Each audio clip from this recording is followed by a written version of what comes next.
Hello, class, and welcome to week 5 of English 101 online. For this week in English 101, we're continuing with the health module, and we're continuing with the health module 2 for health week 2 module.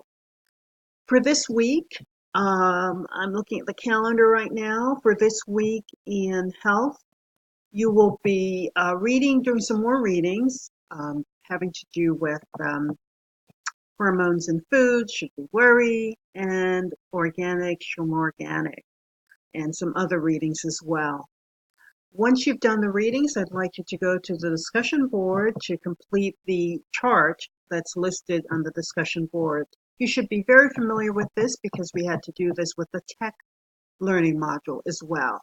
You'll be doing a discussion post quote analysis, and you follow the directions, choose some quotes that are pithy and are related to the articles that we've been reading about. You're going to explain why the quote is important, explain how the ideas in the text are important, and then you're going to make sure to include some kind of paragraph at the end and include at least one quotation or paraphrase.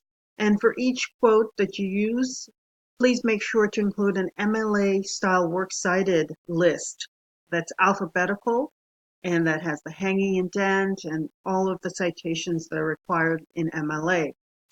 After you've done that, make sure that you respond to 2 other students' posts as well for this week in English 101.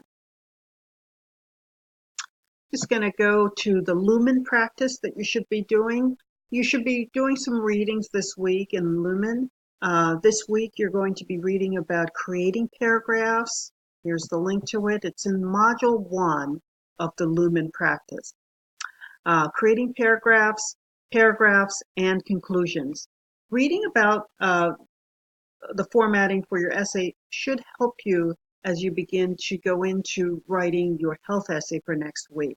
I hope this information was helpful. Thank you.